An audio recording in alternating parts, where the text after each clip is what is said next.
Hoy tenemos la séptima sesión de nuestro curso sobre la vida y obra de Engels.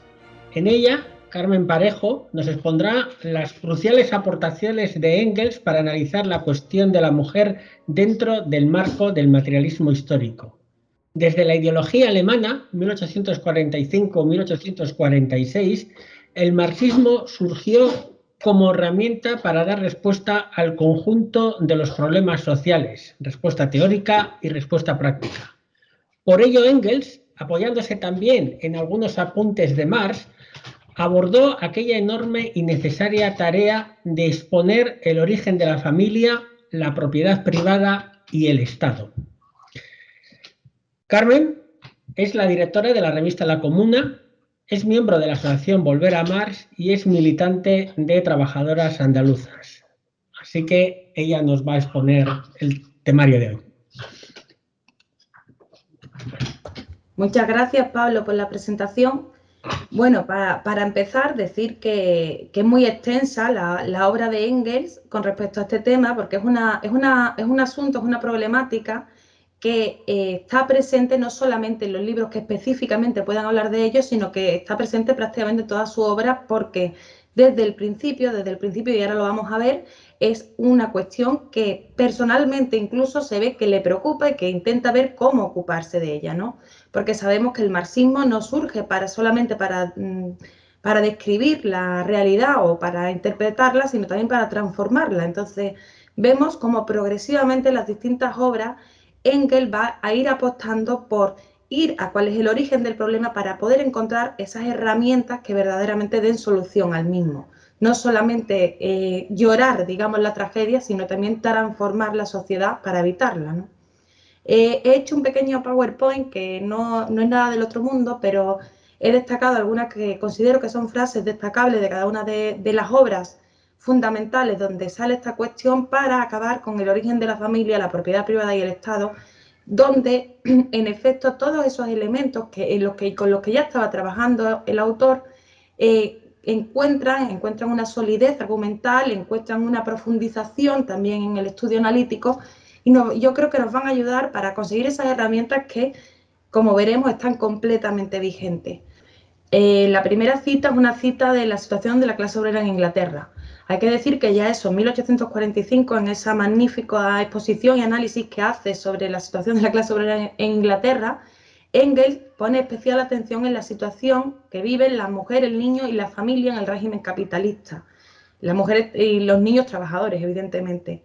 En ese sentido, vemos eso una preocupación por la degradación y la sumisión que la unidad económica de la familia crea sobre todo para la mujer y para los niños. Se centra, por ejemplo, vemos cómo se centra mucho en estudiar la situación de las mujeres en las fábricas, sobre todo textiles. Vemos cómo también hace mención a cómo muchas de estas mujeres vienen del campo y acaban en esas fábricas donde son completamente abusadas, normalmente también abusadas sexualmente, lo que también lleva a que acaben ejerciendo la prostitución y en otras situaciones, precisamente por la degradación social en la que se han visto envueltas. Esto, que puede parecernos a lo mejor propio de esa clase obrera de fábrica del siglo XIX en Inglaterra, tenemos ejemplos recientes como lo que ocurrió con las temporeras marroquíes en Huelva, en la recogida de la fresa. Es decir, esta situación que puede parecernos muy lejana sigue dándose y Engels ya en el siglo XIX está hablando de esta situación, ¿no?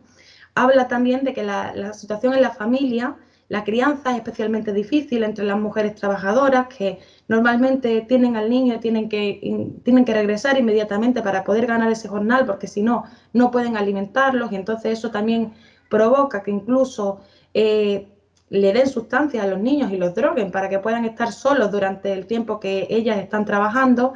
Igualmente también esta situación de completa degradación aumenta el alcoholismo y la violencia dentro de la propia clase trabajadora.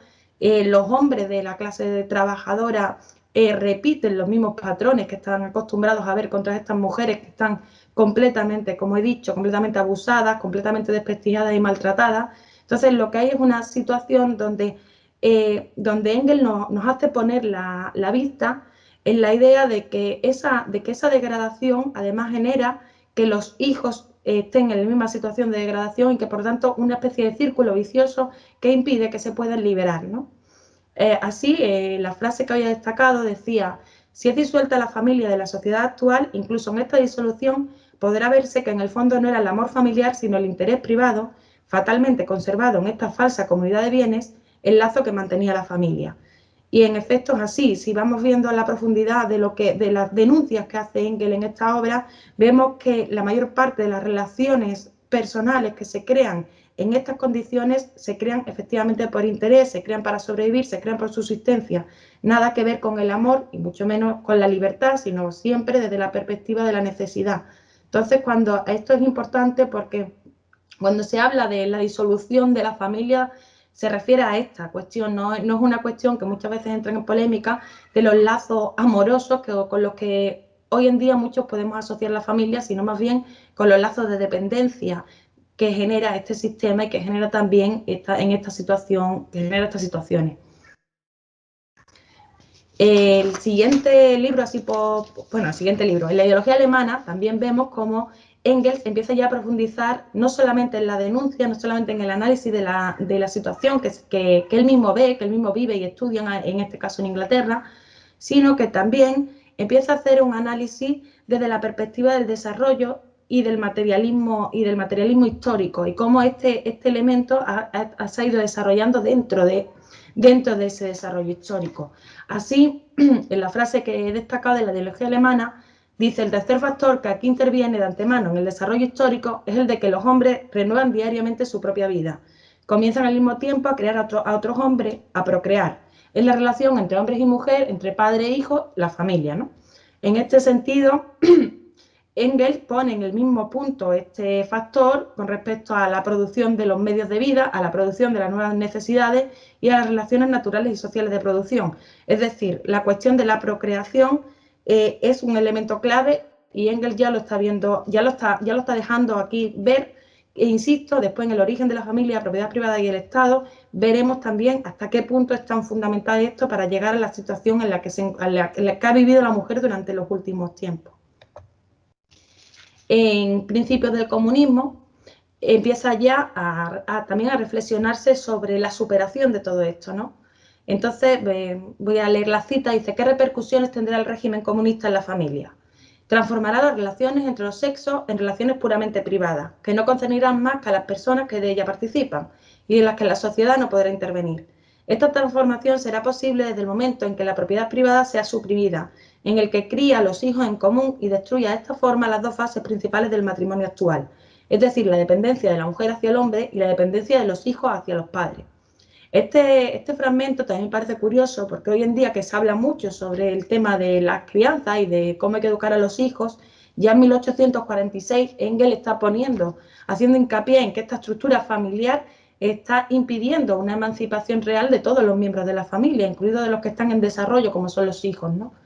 En ese sentido es importante porque ya vemos en principio del comunismo, y va a pasar más, cómo no solamente ya es la crítica, no solamente es el análisis histórico, sino también ver qué tipo de respuesta se puede dar y cómo podemos superar esta situación, cómo se puede superar el estado actual de las cosas, ¿no? Que al fin y al cabo eso es para lo que estaban trabajando. En el manifiesto comunista insiste con el tema, dice: la supresión de las actuales relaciones de producción desaparece también la comunidad de las mujeres derivada de ellas. Esto es la prostitución oficial y la no oficial. En este caso vemos una crítica total a lo que significa el matrimonio burgués, a lo que viene a ser la prostitución no oficial, y también a que las mujeres se vean en la obligación, por determinadas situaciones, de dedicarse a ser como recreo lúdico de quien pueda pagarlo, y normalmente pues eran los hombres de la burguesía, ¿no? Después también, no solamente los hombres de la burguesía, evidentemente, pero esto genera una situación que impide de forma real que podamos aspirar a una asociación, a una sociedad más igualitaria, porque efectivamente esta prostitución lo que genera es una degradación constante de las mujeres, que pasan a ser objetos de consumo. Entonces está esta situación unida al elemento que ya había mencionado antes de la reproducción. Pero insisto en que esto lo va a explicar mucho mejor en el origen de la familia, propiedad privada y el Estado. Pero es fundamental entender que no surge de la nada, sino que es algo con lo que ya se está trabajando desde hace años hasta que llega a esa obra culmen, ¿no?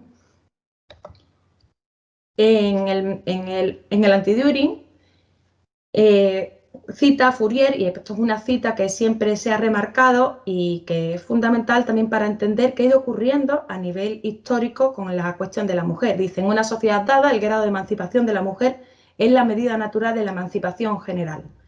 Y como esto es algo que hemos podido comprobar a lo largo de la historia, hemos visto momentos y picos donde la situación de la mujer ha estado más degradada y momentos y picos donde la situación de la mujer ha mejorado. Para poder entender esa situación, normalmente hay que entender qué tipo de sociedad estamos hablando, si son momentos donde las condiciones materiales son más favorables, si son momentos donde la degradación es mayor, por ejemplo, en una guerra. Ahí es donde vemos cómo hay una relación directa entre la situación de la sociedad y la situación de las mujeres. Y bien, por fin ya llegamos a lo que considero que es la obra cumbre, bueno, lo considero yo y lo considera también incluso la sociología burguesa, que es la obra cumbre para analizar el tema no solo de la cuestión de la mujer, sino de cómo llegamos a este punto a nivel sociológico, ¿no? En el origen de la familia, la propiedad privada y el Estado habla de varios, o sea, se divide en distintos elementos.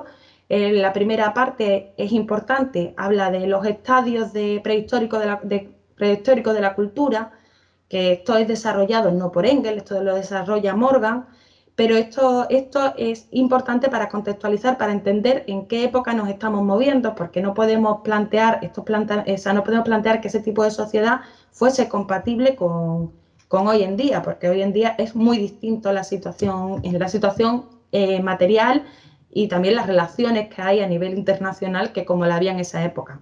Estamos hablando de eso, de estadios prehistóricos, ¿no? Entonces, Morgan separa tres fases que son el salvajismo, la barbarie y la civilización.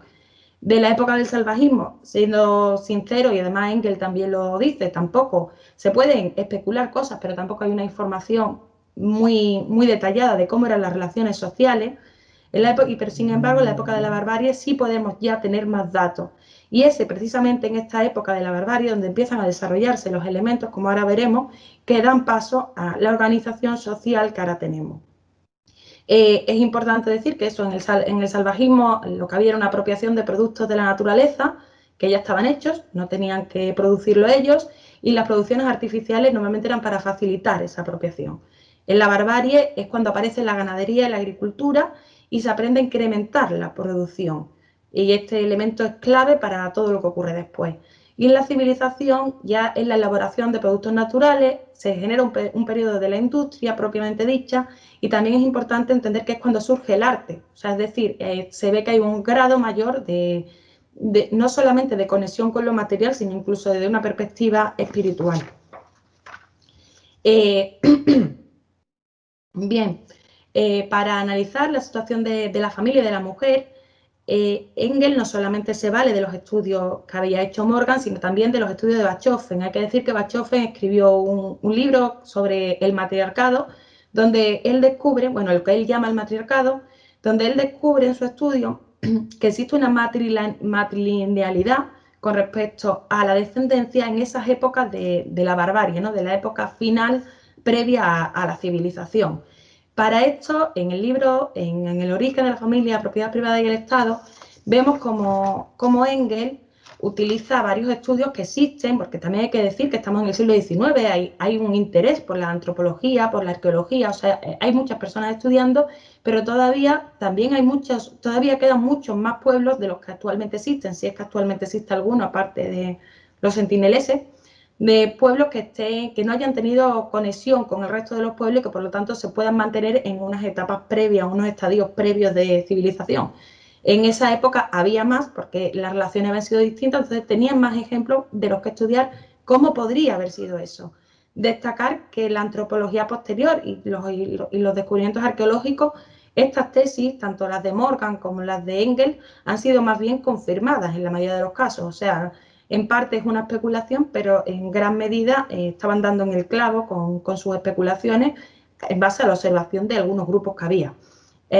Yéndonos a eso, Morgan estudió lo que llamaba la familia Punalúa, que era una familia, o sea, un tipo de familia, un tipo de organización social más bien, que se daba en Hawái. Pero por otra parte estaba Lorimer Finson, que estudió un ejemplo también de ese tipo de organización social entre los croquis y los kumites, que eran unas tribus de Australia. Entonces, ahí lo que se ve, tanto en un caso como en el otro, es que se empiezan a crear relaciones sociales más complejas en base fundamentalmente a la descendencia. En ese sentido, vemos, por ejemplo, la familia Punalua se empiezan a separar en dos grupos, se empiezan a separar en grupos que se llaman gens, que se les llama gens, que son círculos cerrados de parientes consanguíneos, y esos grupos se cierran por líneas femeninas. ¿Eso qué quiere decir? Pues que las mujeres de una comunidad siguen formando, bueno, de una gens, mejor dicho, forman esa gens, mientras que los hombres van a otras gens. Con esta fórmula que se consigue, pues se consigue que se oxigene un poco más la sangre dentro de esos grupos, que se ve que de alguna forma intuitiva era algo que más o menos sabían que tenían que hacer, pero por otra parte también va abriendo relaciones. Entonces esto ocurre más o menos en función de que sean zonas más o menos aisladas. Entonces esto yo creo que es fundamental entenderlo. Pero esto que ocurre en Hawái también ocurre en Australia y vemos que ocurre en varios sitios. Entonces se entiende, volviendo a Bachofen, se entienden que en esa época la organización social fundamental establecía una especie de relaciones sexuales y reproductivas grupales, en donde hombres y mujeres en realidad no tenían relaciones sexuales individuales, ¿no? Como las podamos tener hoy en día, ¿no? Bueno, sí. En ese sentido,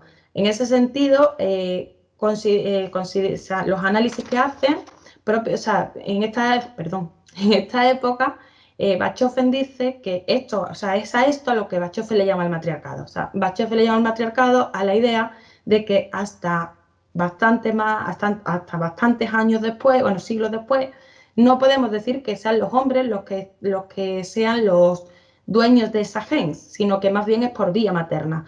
En realidad no está demostrado que eso supusiese una degradación para los hombres que participaban dentro de esos grupos, pero sí es cierto que efectivamente sí, las mujeres y sus hermanas eran las que siempre permanecían en la gens, pues tenían un papel más destacado dentro de esa gens que los hombres que venían de fuera. Eso es un poco como lógico, ¿no? El problema es que con Bachofen, básicamente, es que él considera que esta situación daba una suerte de derecho materno. Esa suerte de derecho materno en realidad no existe jurídicamente en ese momento, no se establece y no hay prueba de que se estableciese, y por lo tanto es anacrónico y en realidad sí lleva a una confusión que bajo mi punto de vista es peligrosa, que es comparar lo que va a venir luego, que es el patriarcado, con esa etapa, llamarla esa etapa matriarcado como si fuese lo mismo, pero al contrario, cuando en realidad no tenían nada que ver, eran situaciones muy distintas a nivel materiales, a nivel de desarrollo social y económico y también a nivel de las relaciones entre hombres y mujeres. Bien, ¿por qué? Bueno, creo que sobra decir por qué las mujeres sí sabían quiénes eran sus hijos y los hombres no, estamos hablando de relaciones grupales. Entonces, pues evidentemente, por eso es que se daba esa matrilinealidad. Muy bien. Con el paso cuando se va consolidando la barbarie, que estamos diciendo que se va desarrollando la agricultura, se va desarrollando la ganadería, se empiezan se empieza a obtener excedente, empieza a surgir una pequeña propiedad, se van consolidando otro tipo de relaciones porque esto ya no empieza a ser útil. Fundamentalmente es porque no empieza a ser útil. Entonces, en ese sentido, empiezan a desarrollarse parejas conyugales más o menos al tipo actual. En ese sentido vemos en ese estadio superior casi de la barbarie, sí que estamos viendo ya cómo empiezan a surgir otro tipo de sociedades, no son estados, sino son sociedades gentilicias donde los gens empiezan a unirse entre ellos también para poder aumentar sus propias ganancias y donde empieza también a desarrollarse una propiedad individual. Y en ese sentido vemos cómo se van también desarrollando leyes, porque ya empiezan a surgir normas dentro de esas comunidades, que por ejemplo, con respecto al tema de los hijos, y esto a mí me ha parecido interesante, permiten, en parejas, estamos hablando ya de parejas conyugales de hombre-mujer, permiten el adulterio y la poligamia, pero solo a los hombres, y la poligamia solo al que pueda mantenerlo económicamente. Y esto es importante porque también genera una separación entre los hombres. Y por otra parte, a las mujeres, por supuesto, les queda prohibido. Y por otra parte, si hay una separación, sin embargo, la mujer se sigue quedando con los hijos. Es decir, se sigue asumiendo que la única que sabe de quién es el hijo es la madre. ¿Qué ocurre? Que con el aumento del desarrollo de la propiedad, de una propiedad individual, se hace necesario garantizar que esa propiedad se mantenga. Entonces, para esto es cuando sí que se empieza a desarrollar esa exigencia, sobre todo a las mujeres, para que en contra del adulterio. ¿Por qué? Porque necesitan garantizar que el padre es el padre. Ya podrían garantizar quién era la madre y ahora tienen que garantizar quién es el padre. Pero hay que decir una cosa importante, o sea, esto se da todavía en el periodo de las sociedades gentilicias, es decir, las mujeres tienen todavía mucho poder ahí, o sea, dentro de esas sociedades. Entonces, yo creo que la mejor forma de comprender por qué esto pasa no es una cuestión de voluntarismo de los hombres contra las mujeres, sino más bien de una cuestión de que las propias gente y sus propios intereses particulares empiezan a fomentarlo, y lo empiezan a fomentar de una forma colectiva. Así se dan varias divisiones del trabajo. La primera es la división sexual del trabajo, que ya existía de antes, ¿no? En la división sexual del trabajo, el hombre iba a la guerra, a la caza, a la pesca, buscaba alimentos y producía con qué buscarlos, mientras que las mujeres se dedicaban de la casa, de la comida, de los vestidos y también producían con qué llevar a cabo esas tareas. En ese sentido, la propiedad inicial era fruto del trabajo personal. Y la economía doméstica, es decir, los huertos, la propia casa, las propias tierras eran comunistas, es decir, eran comunes para varias y a menudo para muchas familias.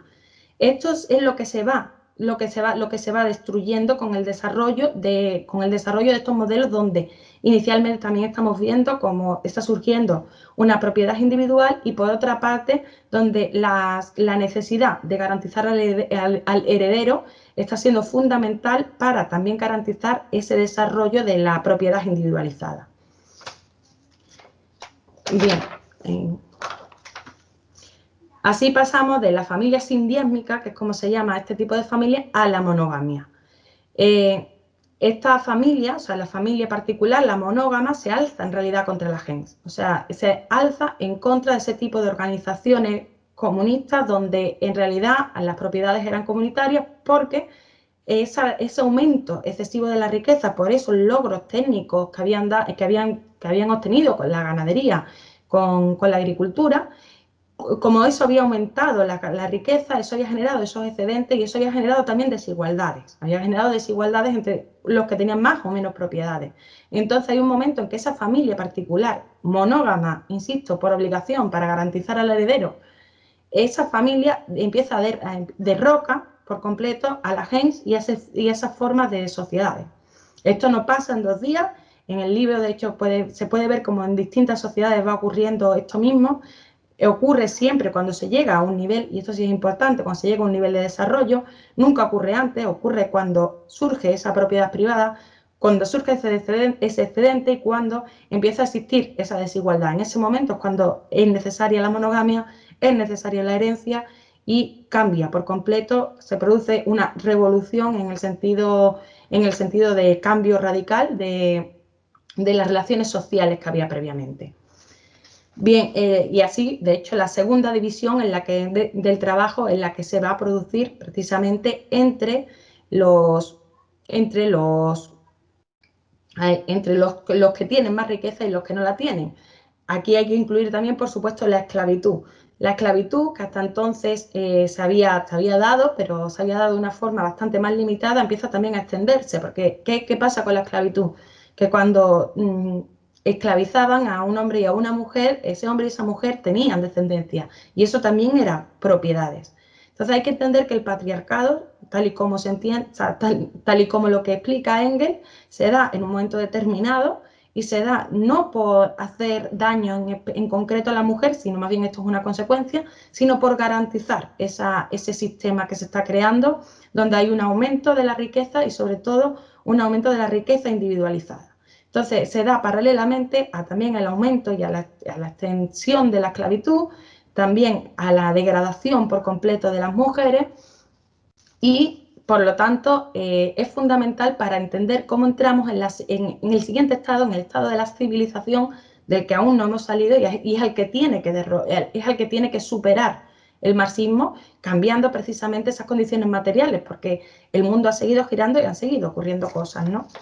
Si seguimos con el libro del origen de la familia, la propiedad privada y el Estado, vemos cómo también analiza eso, cómo se va creando el propio Estado, ¿no? Que surge también en contra de los regímenes gentilicios, es decir, cuando los regímenes gentilicios ya no son útiles a la sociedad que se está creando, necesitan crear algo que esté por encima de esta, o al menos aparentemente por encima de esta, y que evite que todas esas divisiones que se han creado en su seno estallen y nos matemos entre nosotros más bien. Y esa es la idea, y así surge el Estado. ¿Qué ocurre? Que el Estado evidentemente va a estar controlado siempre por una de esas clases sociales, porque el problema no se ha resuelto. Bien, entonces creo que aquí pues, voy a leer esta cita también del origen, que dice: la emancipación de la mujer no se hace posible sino cuando ésta puede participar en gran escala social, en la producción y el trabajo doméstico. En la producción, el trabajo doméstico no le ocupa sino un tiempo insignificante. Esta condición solo puede realizarse con la gran industria moderna, que no solamente permite el trabajo de la mujer en vasta escala, sino que hasta lo exige y tiende más y más a transformar el trabajo doméstico privado en industria pública. Bien, esto es muy importante por una sencilla, bueno, por varias razones, ¿no? Pero hay un elemento que yo creo que es completamente clave. La división sexual del trabajo existe desde el principio, o sea, como hemos dicho antes, el hombre y la mujer se dedicaban a cosas distintas y eso no suponía una degradación de las mujeres. Entonces, ¿qué ocurre? Ocurre que en un momento determinado el sector de la producción de alimentos, inicialmente la producción de alimentos, pero después de más cosas, ¿no? Eso se va desarrollando, eso va generando ese excedente, eso va generando también una industria, va generando un comercio y hace que las mujeres acaben completamente en una posición degradada. En la actualidad, o sea, hemos hablado de que eso pasó en las etapas previas a la civilización. Para que nos hagamos una idea, la Grecia clásica está en esa etapa final de la barbarie, o sea, ni siquiera, o sea, estamos hablando de hace mucho tiempo y después han ocurrido muchas cosas. Entonces, ¿qué es lo que está diciendo aquí Engels? Que yo creo que por eso digo que es tan importante. Que no es tan importante el hecho en sí de la división sexual del trabajo para la emancipación de la mujer, porque la mujer estuvo emancipada con la misma división sexual del trabajo, sino que hay que apostar por adaptar la situación de la mujer a las condiciones materiales que tenemos en la actualidad y que son ese régimen de superación al que tenemos que aspirar. Entonces, en ese sentido, las mujeres de la barbarie eran bastante más libres que las mujeres del periodo de civilización porque participaban de la sociedad. Ese elemento es clave. Hay un momento con el surgimiento del patriarcado que las mujeres dejan de participar de la sociedad. Entonces, lo más importante es la participación social. Y después, añade Engels, dice: esta condición solo puede realizarse con la gran industria moderna, que no solamente permite el trabajo de la mujer, sino que hasta lo exige y que puede transformar el trabajo doméstico privado en industria pública. Es decir, como ya decía en la ideología alemana, porque ahí ya habla de este tema, es importante que la economía doméstica pase a ser colectiva, porque esa va a ser la única forma de que la mujer no siga dependiendo de todo eso y por lo tanto pueda desarrollarse en la sociedad. Y una vez que esté desarrollada en la sociedad, también va a solucionar el problema de degradación, porque el problema de degradación viene de una participación secundaria en esa misma sociedad.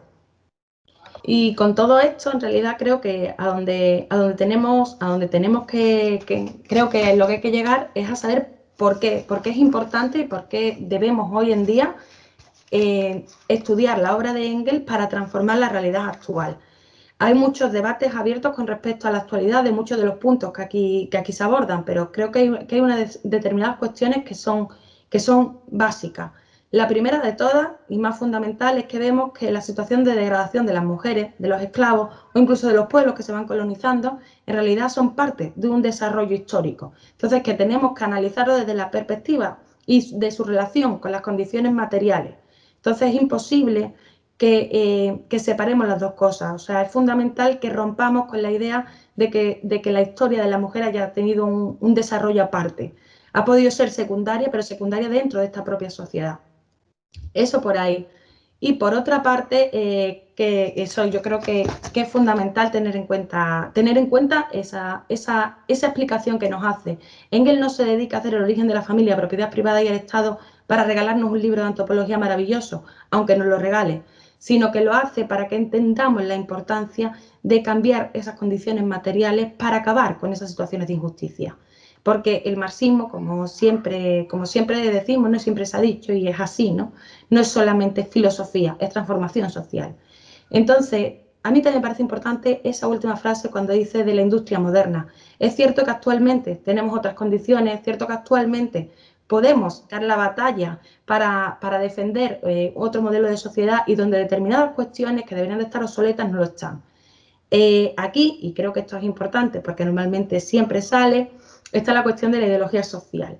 El machismo es parte de esa ideología social. La ideología social se desarrolla en base a la propia historia, o sea, en las propias condiciones materiales generan, como ya sabemos, que están basadas en una estructura económica, son las que generan también el poder de determinados grupos, desde las clases dominantes dentro de los estados, el desarrollo de leyes, el control sobre el poder cultural, y eso va generando una ideología social que tarda siglos en llegar a... O sea, tarda siglos en... Uy, perdón, tarda siglos en asentarse, pero es que estamos hablando de algo que viene de muy antiguo. Entonces, es cierto que muchas veces se ha dicho, ¿no? En plan, que el socialismo no acabará con la opresión de las mujeres. Bien, el socialismo no tiene que acabar con la opresión de las mujeres, solamente que hasta que no rompamos con el estado actual de las cosas, hasta que no rompamos con este sistema, con estos sistemas de clases, que insisto, no solamente es el capitalismo, hay otros sistemas de clase previos, hasta que no se rompa con una sociedad de clase, siempre va a ser necesario garantizar los herederos, siempre va a ser necesario garantizar ese sector lúdico donde las mujeres de las clases explotadas son objetos, son mercancías al servicio de quien pueda pagarlo, y al fin y al cabo lo que genera es una mayor degradación, pero no solamente de ella, sino de toda su clase.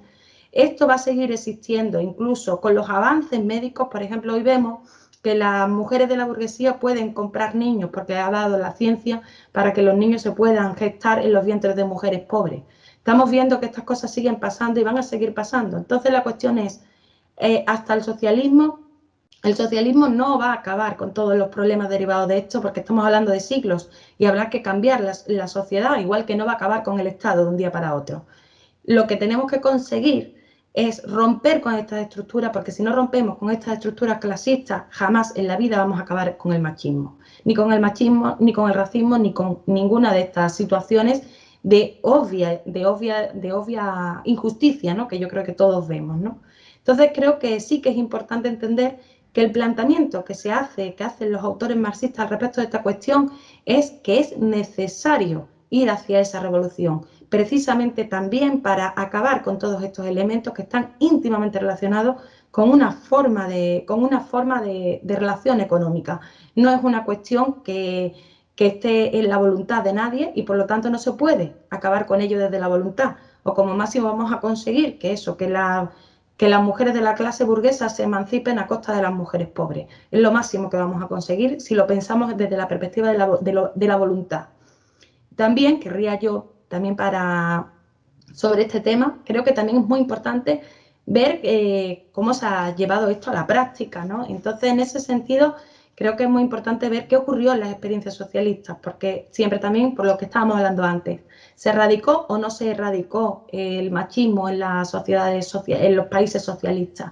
Evidentemente es un proceso, como he dicho ya, que no va a ser de un día para otro, igual que no fue de un día para otro todo lo que acabo de contar. O sea, esto estamos hablando de que pasaba en milenios. En milenios se va construyendo esa sociedad, no surge de un día para otro. El caso es que ese cambio en las condiciones materiales supuso una mejora en las relaciones entre hombre y mujer, pues objetivamente sí, tanto y hasta tal punto que incluso en los países capitalistas, en la etapa de la sociedad del bienestar, apostaron por intentar copiar sobre todo las medidas legales que se seguían en los países socialistas. Pero yo creo que es más importante destacar otra cosa. A mí me ha pasado, investigando sobre el tema en concreto de la RDA, que la mayor parte de los elementos que ayudaron a la emancipación femenina, y el caso de la RDA es especialmente importante porque es un ejemplo en realidad del mayor nivel al que ha llegado de liberación la mujer desde la época de la que estamos hablando.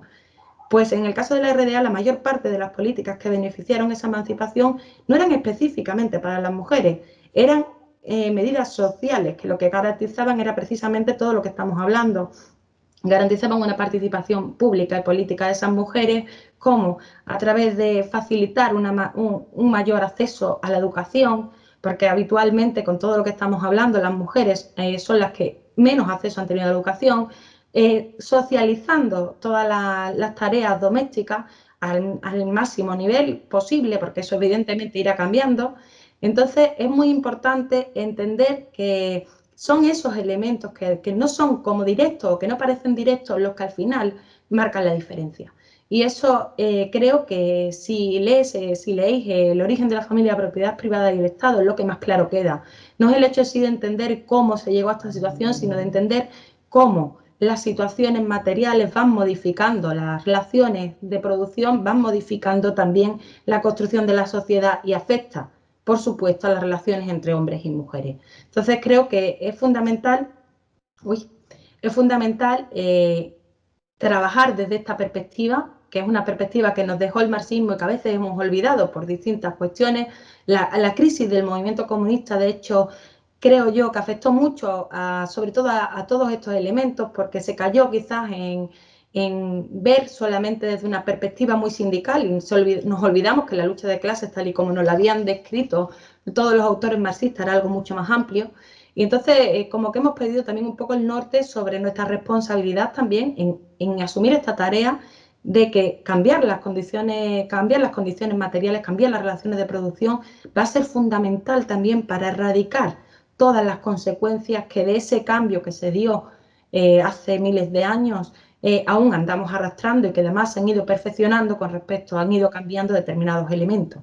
Entonces sí que creo que es muy importante tener en cuenta estos principios y sobre todo que nos sirva, y os invito de verdad a leer todos los libros, evidentemente, pero El origen de la familia, la propiedad privada y el Estado, porque además es muy interesante tal y como lo desarrolla a nivel antropológico, e insisto, incluso la sociología burguesa lo ha tenido que reclamar en más de una ocasión, porque algunos de los elementos que Engels pone, no solamente suyos, sino también de otros autores, algunos de los elementos que Engels pone, igual que ocurre con Marx, se han demostrado reales en base a la investigación sobre todo de la antropología y de la arqueología.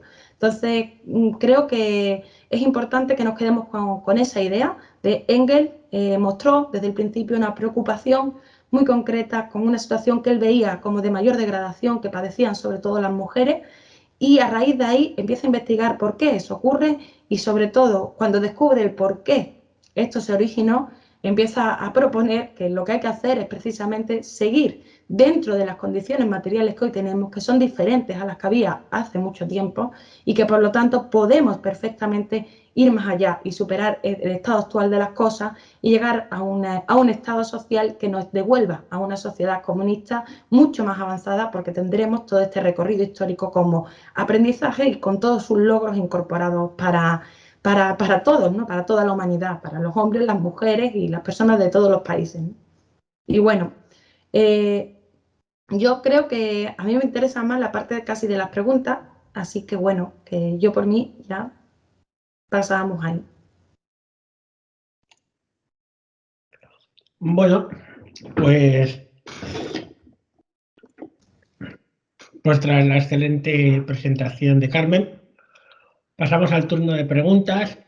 De momento no hay muchas preguntas, hay comentarios. Voy a hacer pasar la primera pregunta y luego voy con los comentarios. Juan Salvador Rodríguez comenta y pregunta: me surgió una duda en torno a la aparición de la propiedad privada en Osens. Es decir, no me quedó del todo claro por qué fueron los hombres los que se convirtieron en propietarios individuales y no las mujeres. ¿Podríamos precisar si esto se debió por acumulación de bienes o solo por el uso de la violencia física por parte de los hombres? Saludos desde Chile. Un saludo, pues, a ver, había una división sexual del trabajo previa. Perdón, Carmen. Sí. Comentan que alguien, yo no lo veo, pero dicen que alguien debe tener una cámara encendida. Por favor, apagar todas las cámaras. Yo la verdad es que solamente veo la cámara de Carmen, no veo más cámaras. Vale, Carmen, sigue, adelante. Bueno, que existía una división sexual del trabajo que era previa. En esa división sexual del trabajo, los hombres se encargaban de toda la parte de eso, de la caza, la pesca, también la guerra, o sea, sí, también la violencia física, y las mujeres de toda la parte relacionada más con la casa, el hogar, la crianza y demás. Entonces, en el momento, o sea, en el momento en el que ese proceso hacia dónde va, hacia el desarrollo de la ganadería, de la agricultura y del comercio, efectivamente quien se ve beneficiado de todo eso son los hombres, porque son los que se dedicaban a esas tareas.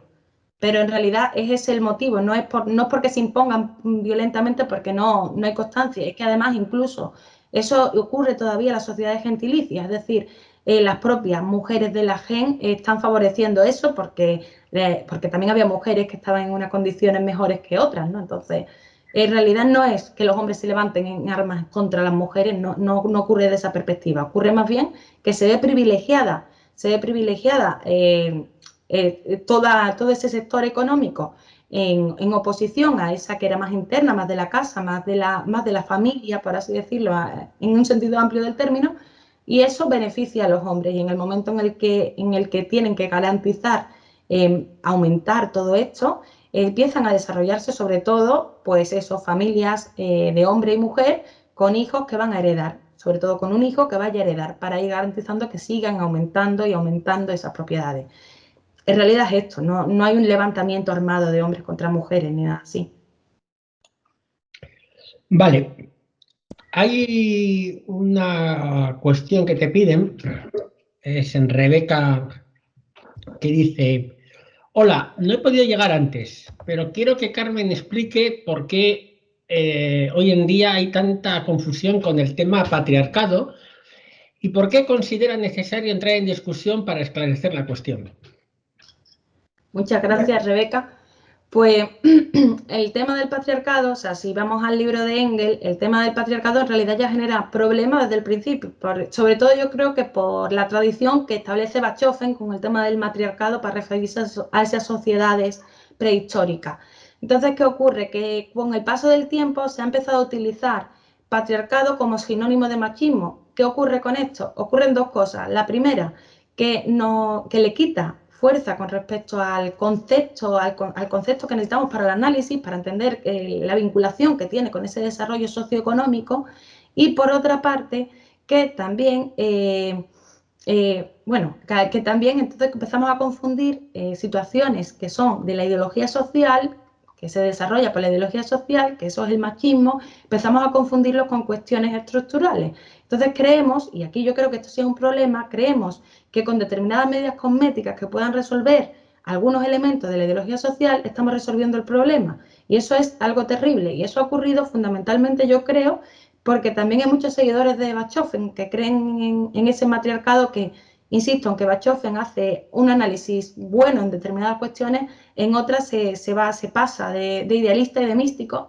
y esto genera estos problemas, ¿no? Genera de que se pueda pensar incluso eso, ¿no? Que hubo un enfrentamiento armado casi de hombres contra mujeres, cuando en realidad no fue eso, fue un desarrollo y un proceso que llevó a esta situación que debemos superar, ¿no? Que yo creo que esto es importante, y para poder superarlo es fundamental no equivocarnos con los términos, saber qué significa cada cosa y saber darle la utilidad práctica a cada término. Bien. Perdón, también decía que por qué creo que es importante este debate, por lo que estamos hablando, y también porque es verdad que dentro de sobre todo de mujeres comunistas con las que nos relacionamos, también Rebeca porque la conozco, y yo, hay cierto debate ahora mismo sobre si es vigente o no es vigente el estudio del patriarcado que hizo Engels, o si habría que actualizar determinadas cuestiones, o si estamos en otro proceso. Y sí, efectivamente considero que es importante dar ese debate, dar ese estudio, dar ese análisis. salga lo que salga de esa conclusión, lo importante es que la conclusión nos ayude a transformar la realidad. Eso es lo único que creo que sí que es importante. Bien, antes de dar paso a otra pregunta que te han formulado, me voy a leer algunos comentarios que creo que pueden ser interesantes. David F. Comenta, interesante lo de la dependencia de los hijos respecto a los padres, porque hoy en día vemos también la tensión de esta organización familiar, la tensión entre una educación pública, laica, obligatoria hasta una edad y sin violencia, versus las posiciones reaccionarias, religiosas, violentas que dicen a mis hijos, y enfatizan lo de mis hijos, a mis hijos los educo yo como quiero. Ya nos lo había anunciado Engels, el comunismo resolverá esta contradicción. Ejido comenta más abajo, la antropología de Engels busca la emancipación de la humanidad y el conocimiento de la comunidad o comunismo primitivo, como la llama el materialismo histórico. La antropología inglesa, funcionalista de Malinowski y Evans Pichard, lo siento por mi pronunciación de nombres extranjeros, y otros, busca conseguir información para subyugar militar y colonialmente a los pueblos tribales del tercer mundo. La grandiosidad de Engels también es moral. Hay varias alusiones a gloria y honor a la RDA. Sergio Gili comenta, interesante, que en la RDA el acceso al aborto era seguro y gratuito y la mujer tenía posibilidad de divorciarse, bueno, todas las cuestiones que ya conocemos. Bueno, voy a pasar a la pregunta de Jesús Pérez López y es así. En los estados parasitarios que componen el centro imperialista y donde el capitalismo en su fase imperialista ha logrado su máximo nivel de desarrollo económico y social, estableciendo cambios sociales que antes nunca se hubiesen aceptado, como los vientres de alquiler, etc., estos cambios son consecuencia de la atomización social a la que inevitablemente conduce la evolución del capitalismo en decadencia. ¿Qué papel juega dicha atomización en la cuestión de la mujer y en qué supuestas relaciones libres y poligámicas? Bien. Espera, hay una última pregunta. Por otra parte, ¿qué papel sigue teniendo la producción primaria y los recursos naturales disponibles, tales como el suelo, en el papel de la mujer en la sociedad de los países sometidos al imperialismo? Bueno, son muchas preguntas. A ver, ¿por dónde empiezo? Primero, ¿qué papel juega la atomización social? Bueno, si estamos en general, o sea, lo que sí dije antes, ¿no? Que en la crisis del movimiento comunista uno de los problemas que hay es que de alguna manera se tiende a parcializar la complejidad de la lucha de clases y a centrarse en que la lucha de clases solamente tiene un escenario posible que pueda ser del sindicalismo y a veces incluso del sindicalismo reformista. Es decir, esto lo hemos visto y esto ha afectado a todo lo demás. Entonces, efectivamente, hemos visto cómo gente dentro del movimiento comunista tendía a posiciones liberales y a posiciones que en realidad no le correspondían por su tradición política. Y sí, esto yo no sé si va por ahí, pero sí creo que eso ha atomizado también socialmente a esos movimientos y eso también genera que efectivamente haya menos conciencia al respecto de esta cuestión porque no hay quien transmita ese mensaje. Entonces, si desde derecha y desde izquierda te están defendiendo una suerte de libertad individual que no tiene nada que ver con la historia y que además todo se basa en hacer lo que a uno le dé la gana, independientemente de las consecuencias o a quién le puede hacer daño esto, pues lo que hay es una anulación más que una atomización. Se ha anulado cualquier discurso medianamente profundo sobre este tema.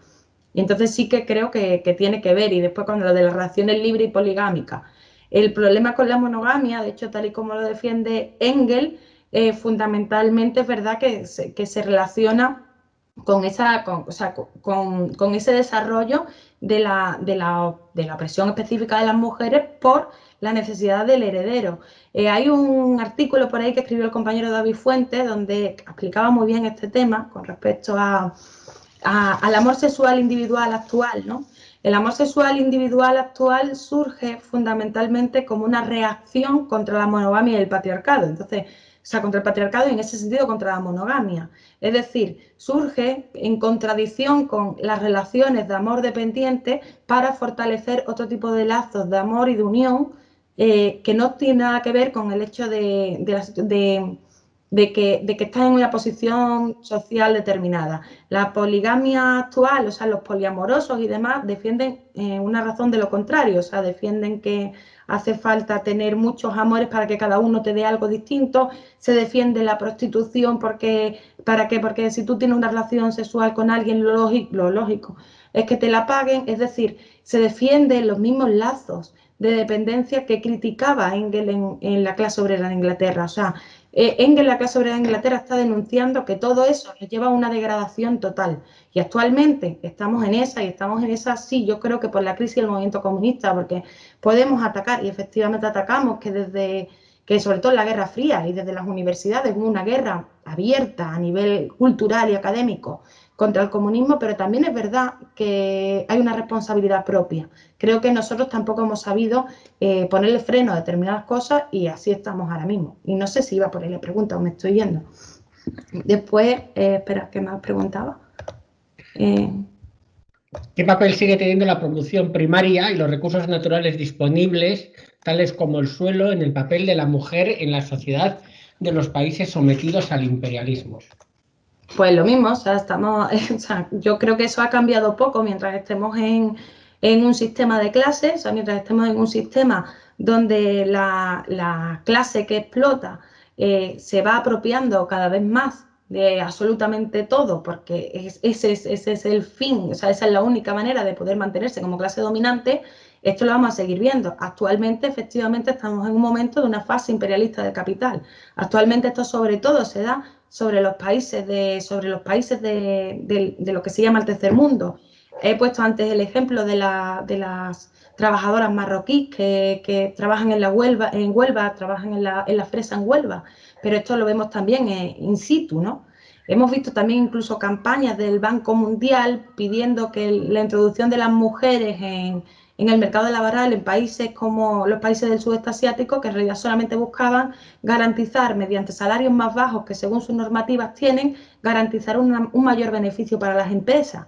¿Y por qué? Porque siguen existiendo, o sea, seguimos viviendo en una sociedad que está marcada por estos principios ideológicos, donde las mujeres cobran menos y donde si tú te vas a un país del tercer mundo, garantizar que vas a tener trabajadores en vez de trabajadores solamente beneficia en realidad a la multinacional de turno y degrada en general a todo el país, también a los hombres de ese país, porque que trabajen sus mujeres por menos en lugar de ellos por más, significa que la familia entera es más pobre.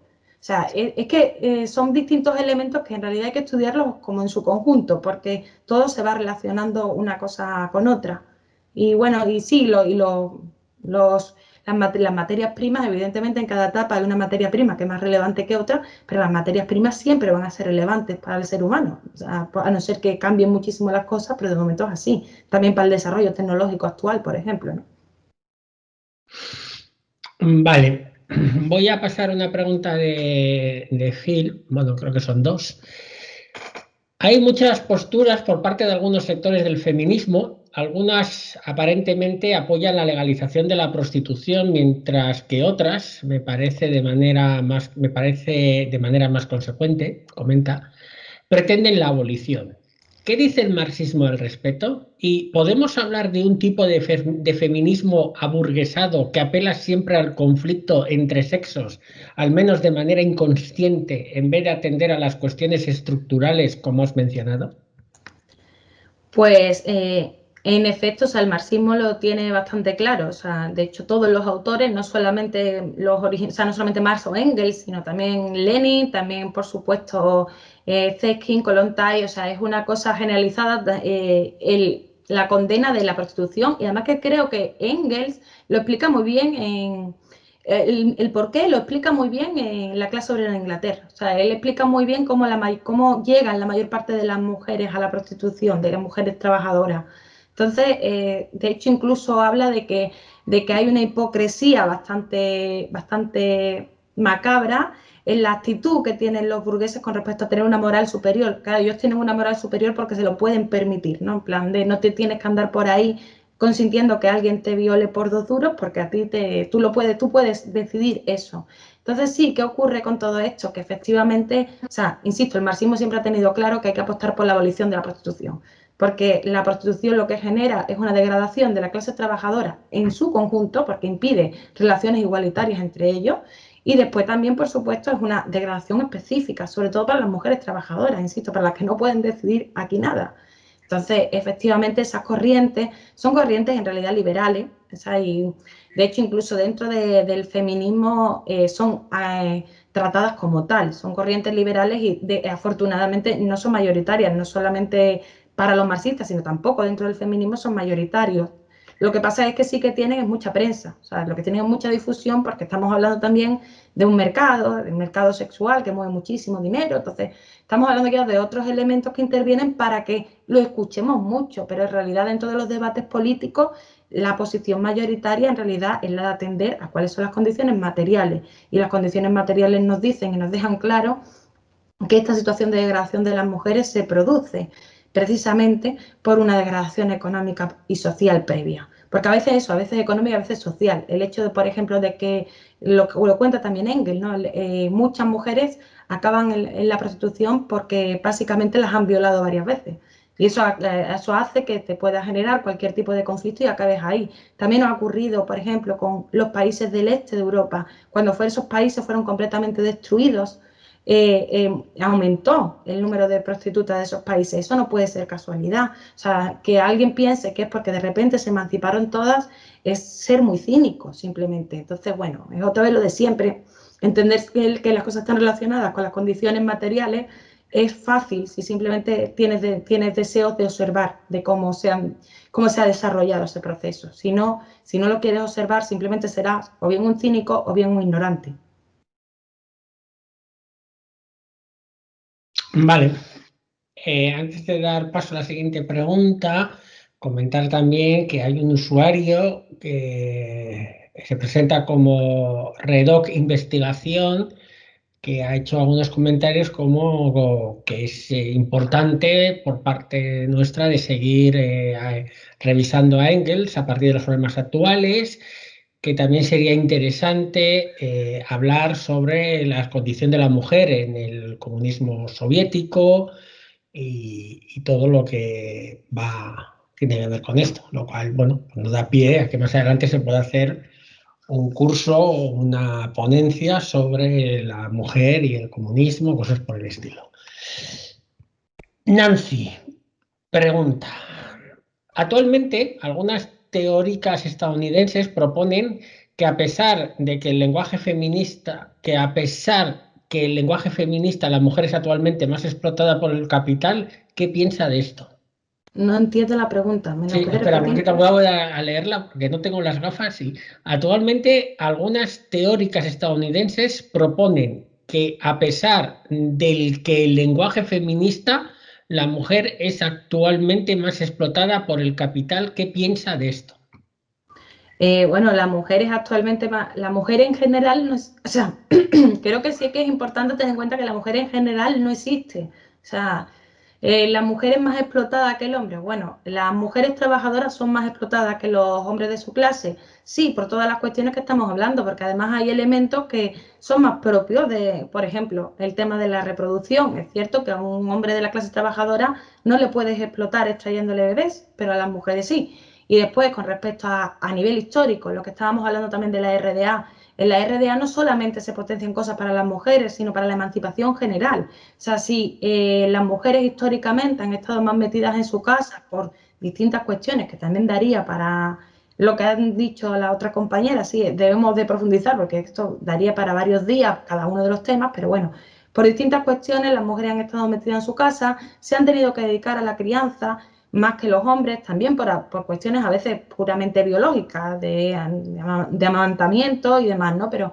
la cuestión que todo eso ha generado que las mujeres tengan una peor formación académica en la mayor parte del mundo también, y por lo tanto unos empleos bastante más precarios, o que también ocurra que haya más contratos, y eso pasa mucho, por ejemplo, entre la clase trabajadora europea y sobre todo del sur de Europa, ¿no? Los contratos en precarios son más comunes, sobre todo en los últimos años, para las mujeres. ¿Por qué? Porque también se han cerrado muchos servicios sociales y esas mujeres se tienen que ocupar de atender en sus casas. Por eso el cambio tiene que ser más profundo. O sea, porque en realidad no se solucionaría con una ley. No, o sea, actualmente, por ejemplo, eso en el Estado español no hay ninguna ley. O sea, no hay ninguna ley que permita que una mujer cobre menos, pero sí hay unas condiciones materiales que lo provocan. Entonces, otra vez estamos en las mismas. Por eso, sí, la situación de las mujeres trabajadoras es peor que las situaciones de los hombres trabajadores por esta cuestión histórica. Y o se resuelven las cuestiones materiales o esto va a seguir siendo así. O sea, no es un enfrentamiento, no debería ser un enfrentamiento entre trabajadores. O sea, deberíamos de apostar por todo lo contrario, ¿no?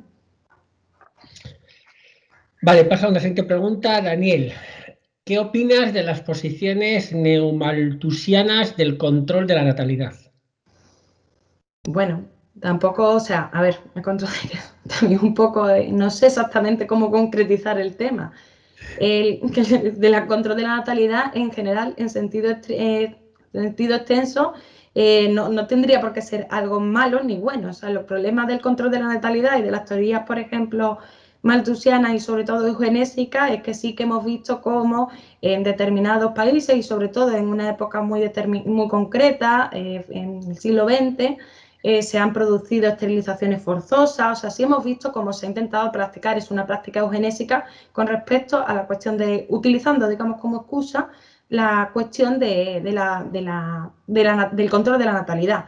Y eso pasó en Estados Unidos, pasó en la India y pasó también en el Perú de Fujimori, ¿no?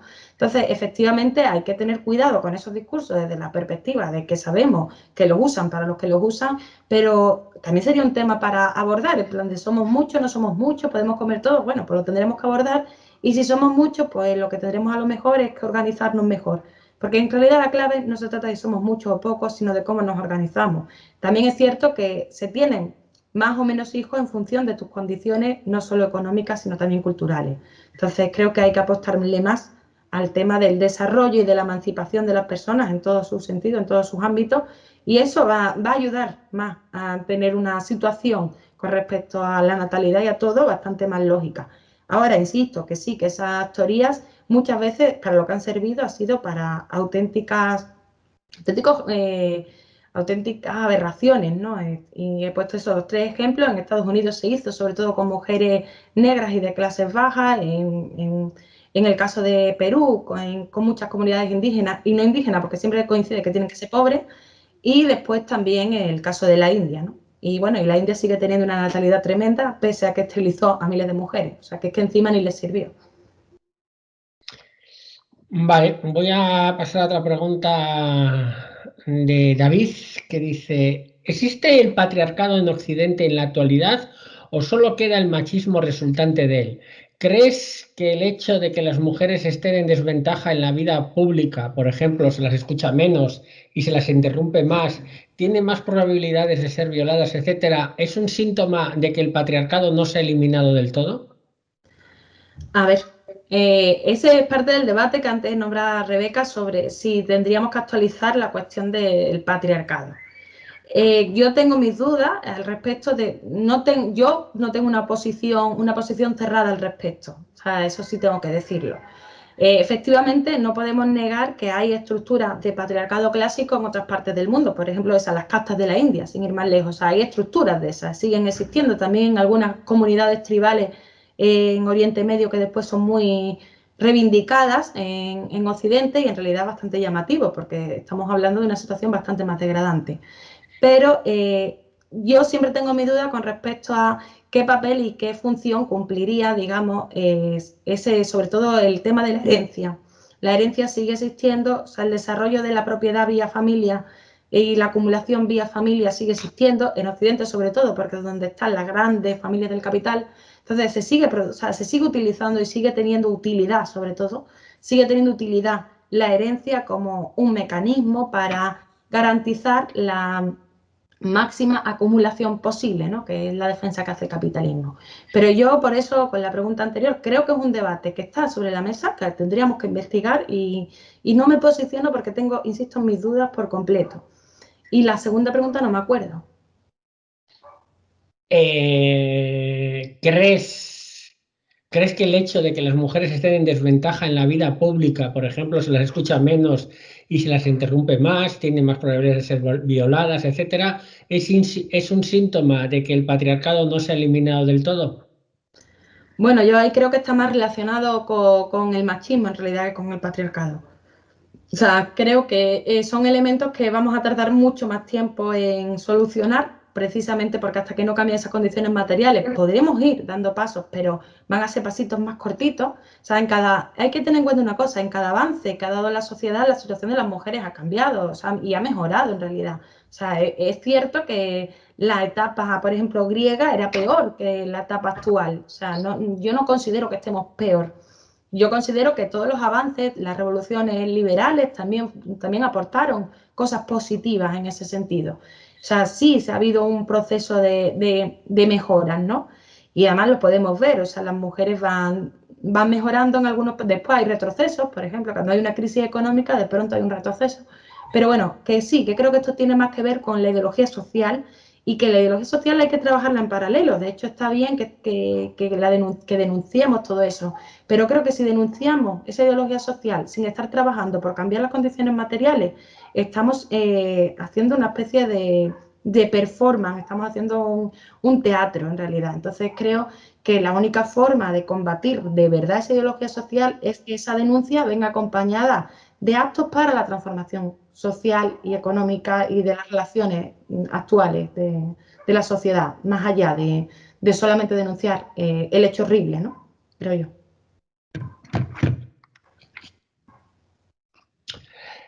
Vale, pues pasamos a otra pregunta de Clo. Dentro del aspecto económico, que también es importante para las mujeres, existe un doble o tercera jornada, bueno, una doble o tercera jornada que se suma a la brecha salarial existente. ¿Cómo se puede ver el rol económico de la mujer desde la perspectiva de la producción-distribución? Mm, no entiendo lo de la producción-distribución, ¿en qué Producción barra sentido? distribución. ¿Cómo se puede ver el rol económico de la mujer desde la perspectiva de la producción barra distribución? Pero en sentido general, es que no entiendo bien la pregunta, el rol de la mujer dentro del sistema productivo. Sí, yo entiendo que sí. Sí, viene a decir pues, que si la mujer tiene un doble, una tercera jornada laboral, porque estamos hablando de lo que tiene que hacer luego en casa, Mm. más la suma de la brecha salarial, Pues pues un poco lo que estaba el rol de diciendo la mujer dentro antes. del modelo productivo, sí. Claro, un poco lo que estaba diciendo antes, o sea, esa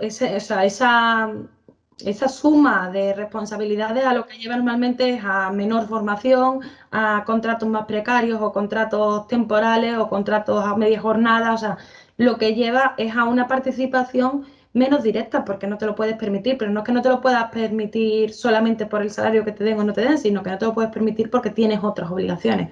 Y es por esto también que, de hecho, Engel insiste constantemente en que la forma de solucionar esto es la socialización de esas tareas domésticas. Y que de hecho fue en algo en lo que apostó bastante fuerte tanto la RDA como la Unión Soviética, como se ha puesto en Cuba. O sea, es muy importante socializar todas esas tareas para liberar a las mujeres. Y eso también va a cambiar las relaciones de las mujeres con el mundo productivo. Y eso va a ser positivo porque va a haber una sociedad donde estemos más igualados porque estaremos compartiendo en igualdad esos espacios, no compartiendo en desigualdad esos espacios. Así que sí, pero creo que o sea, la clave es fundamentalmente esa socialización urgente de todos los...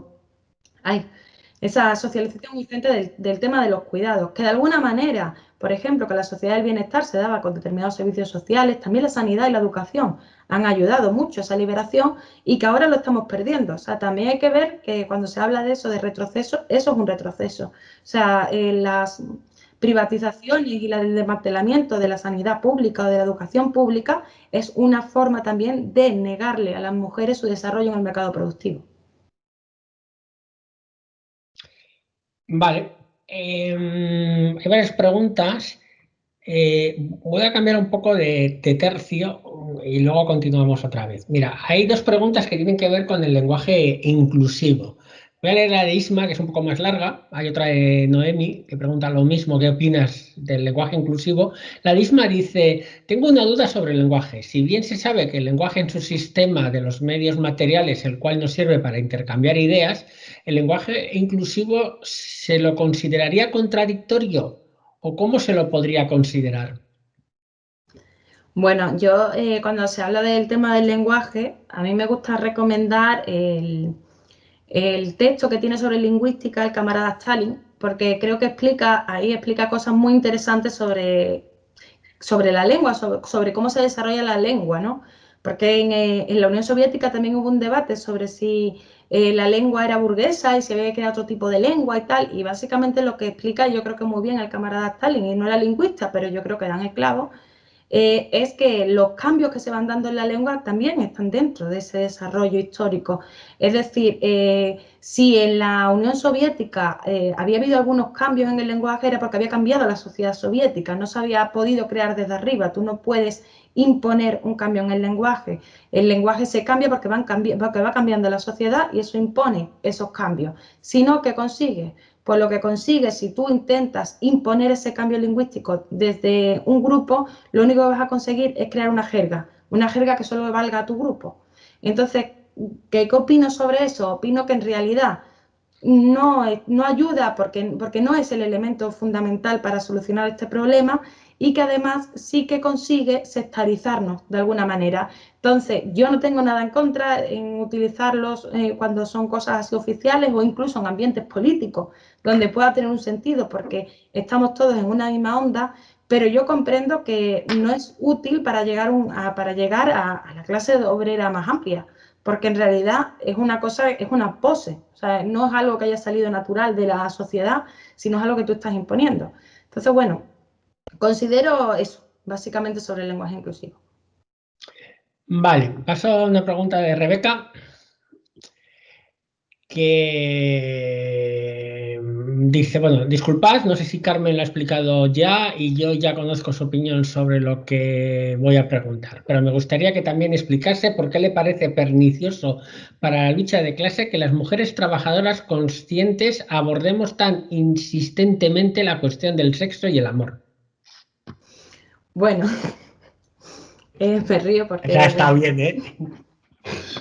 a ver, o sea, también hemos abordado aquí la cuestión del sexo y del amor porque son elementos que están en las relaciones, sí. El problema fundamental que yo creo que hay aquí es que, a ver, en esa construcción ideológica, cuando hablamos del machismo y demás, esa construcción ideológica que también se puede estudiar en su desarrollo, también podemos ver cómo se va formulando, a la mujer se le ha asociado solamente con esa parte, ¿no? Reproductiva, en un caso reproductiva lúdico-sexual y sus relaciones ultradependientes con los hombres, básicamente por estas condiciones que estamos hablando. Entonces, sí que considero que estar cayendo en eso una y otra vez nos aleja de la superación de la situación, porque como dijo Engels y como en realidad se ha demostrado en las experiencias que ha habido, en realidad lo que hace superar incluso relaciones amorosas traumáticas es un grado mayor de emancipación social para las mujeres y eso no se consigue ahí, eso se consigue en la vida pública, o sea, la vida pública en la que tener una vida pública, tener una vida profesional,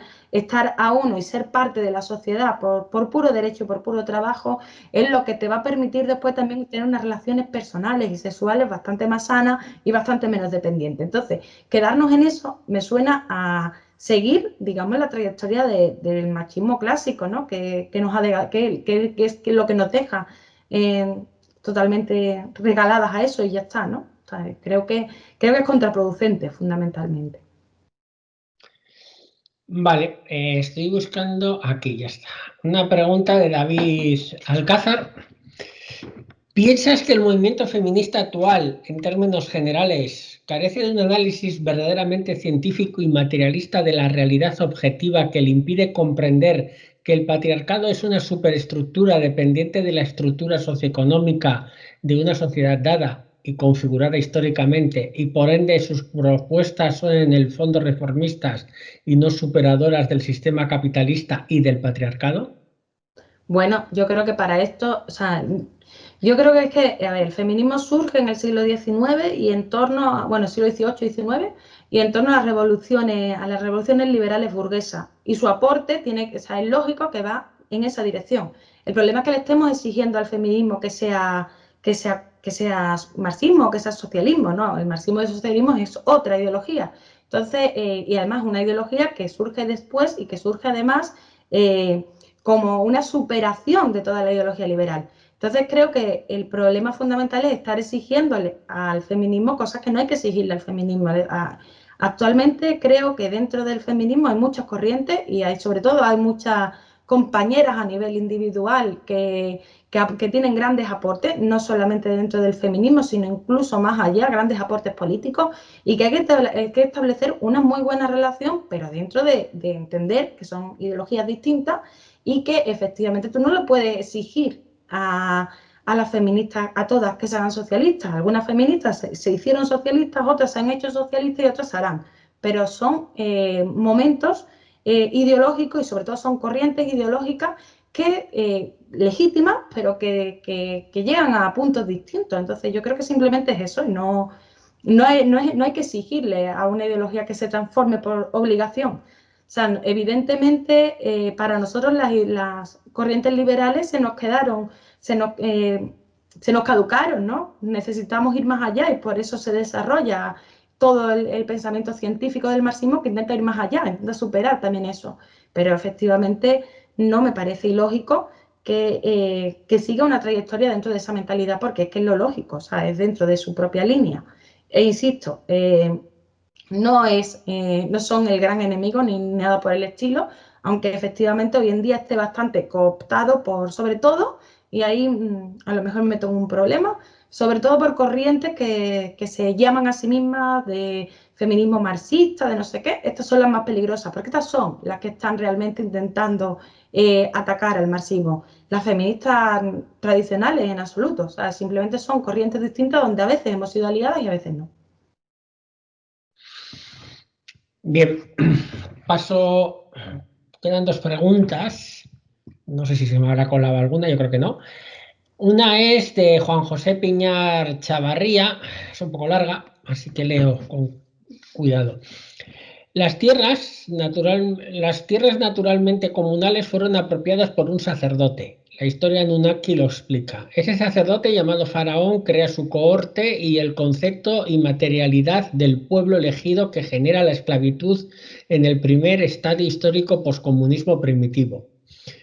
¿Por qué la misoginia? No encuentro respuesta materialista histórica. Y luego hace un importante ahí y dice, los marxistas, hombres y mujeres, somos solidarios con la lucha feminista, pero no somos feministas. Desde la concepción de la lucha de clases no hay diferencias sociales entre hombre y mujer, solo biológicas. Considerando la evolución del feminismo, ¿cuál es la posición socialista hoy y debería ser? Bueno, yo creo que algo ya has contestado. Sí, yo creo que sí, y a lo primero en realidad no, o sea, el faraón de los Anunnaki no sé.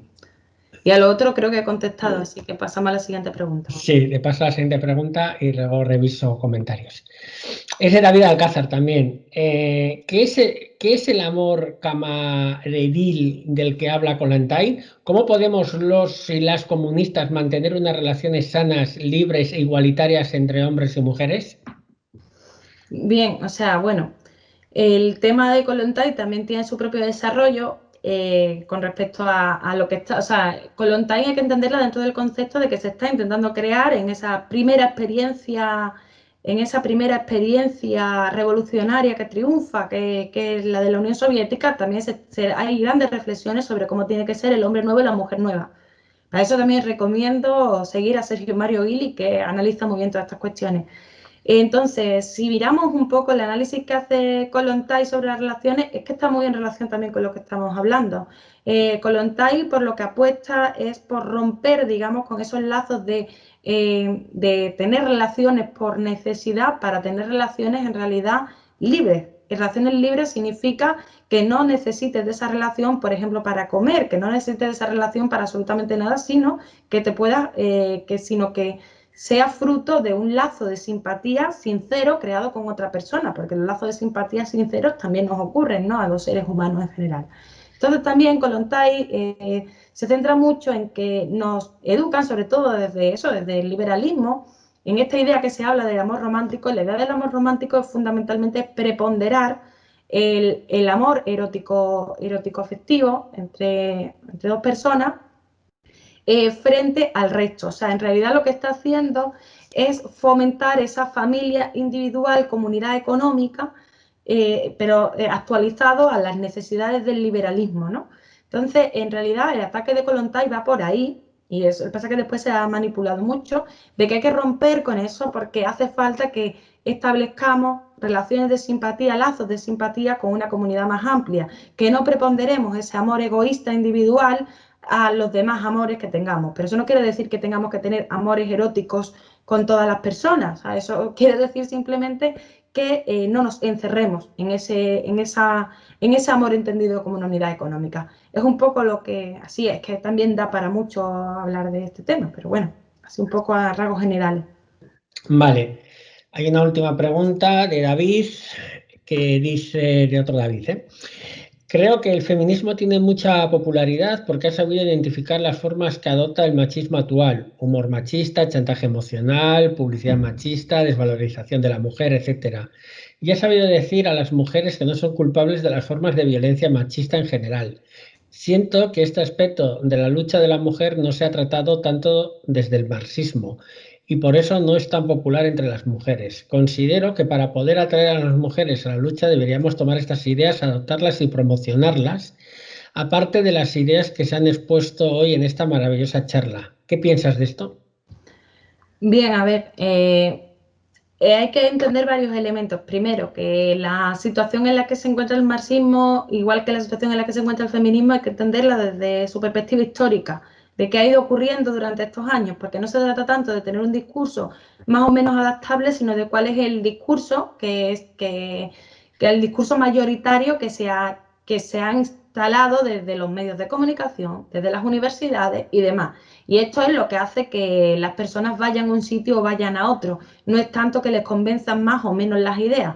Entre otras cosas, lo de que las mujeres no son culpables de las formas de violencia machista en general, bueno, es que en lo que dice el marxismo no dice en ningún momento que las mujeres sean culpables de absolutamente nada. De hecho, básicamente no nos culpa a ninguno, o sea, en el sentido de que es básicamente todas estas condiciones las que nos llevan a esta situación. O sea, no se trata de culpas, ¿no?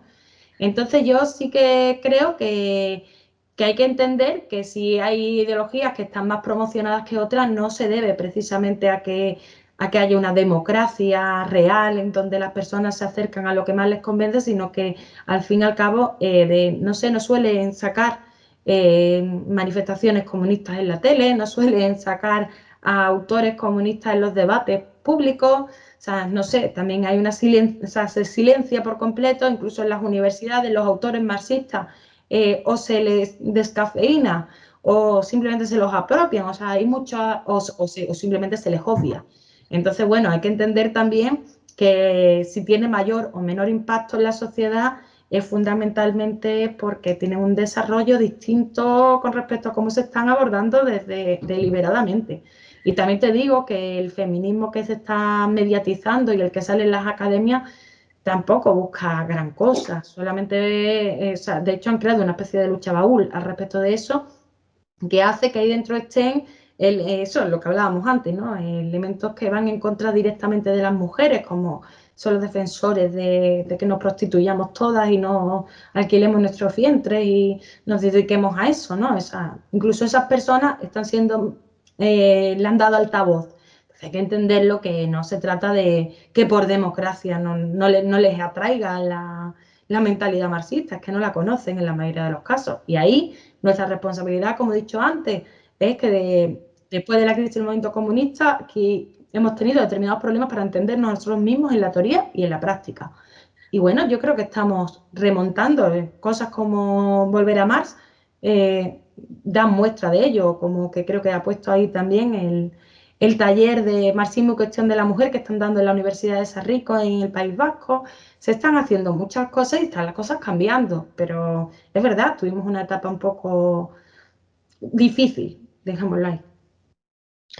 Bien, ahí tenéis en el chat dos enlaces de YouTube. Uno lo ha puesto Alex, que es una conferencia sobre el papel de la mujer en la Revolución de Octubre y las conquistas en la Unión Soviética. Y luego Red Dog Investigación, que creo que es la compañera Lourdes, ha puesto otro documental, El hombre de la cámara, de Ziga Bertov, de 1929, que también debe ser emblemático sobre la misma cuestión, ¿vale? Lo comento por si los queréis coger. Y bueno, también se ha dejado como enlace un artículo de nuestro compañero David, en Breve Historia del Amor, de la revista La Comuna. También tenéis el enlace ahí. Y yo creo que ya no quedarían más preguntas. Bueno, hay una, sí, una de Redoco Investigación. ¿Nos puedes ampliar de algunos aspectos de las mejores condiciones de vida en diversos sistemas comunistas? Creo que eso ampliaría un poco el panorama que nos hace falta en la discusión de hoy.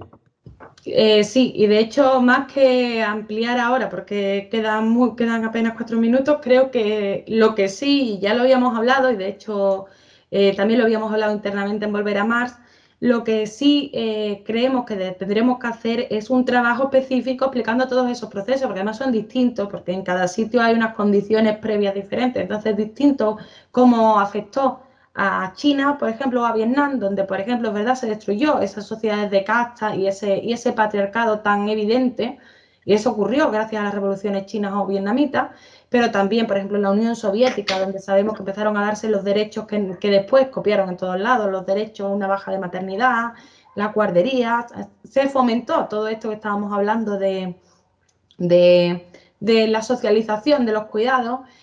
Por supuesto, también la situación de las mujeres en la RDA, como he dicho antes, en Cuba, donde también se ve, incluso se materializa en la participación política y pública de las mujeres cubanas, o sea, así cómo se ha ido desarrollando esa sociedad para que físicamente y visualmente tú te des cuenta de que las cosas han cambiado y han cambiado por una serie de elementos, pero es verdad que eso habría que analizarlo porque además cada país evidentemente es un mundo, porque en cada país se dan unas condiciones históricas diferentes y entonces sí que creo que, de hecho eso ya lo habíamos hablado previamente y teníamos esa intención de abordar el tema de cómo se ha desarrollado la cuestión de la mujer en las experiencias socialistas que han existido y que existen, claro.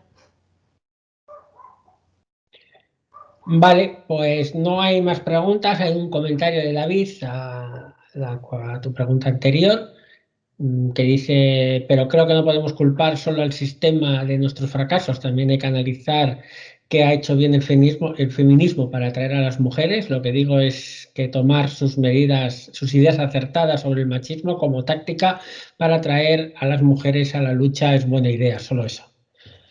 Bueno, quiero decir una cosa sobre eso. Engels toma los estudios de Morgan, los estudios de Bachofen, también de Marx, pero me refiero, toma estudios de muchas personas y nosotros, todos los marxistas, leemos y estudiamos a muchos autores y a muchos manuales que no tienen por qué ser estrictamente de marxismo, que pueden estar escritos por distintas corrientes y de todo aprendemos si tiene sentido.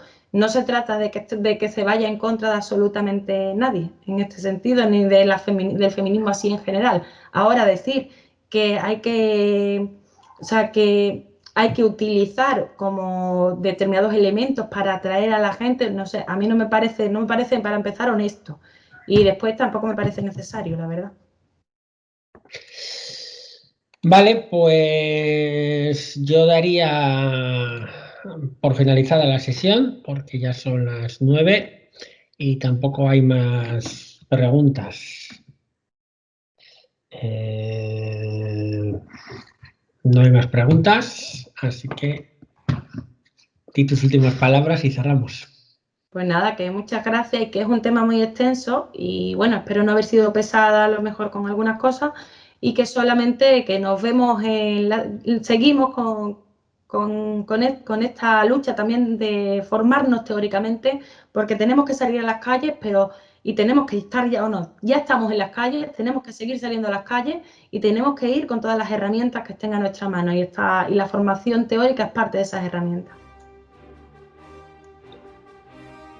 Vale, pues nos vemos en la próxima sesión del jueves, que ya es la última del curso. Chao.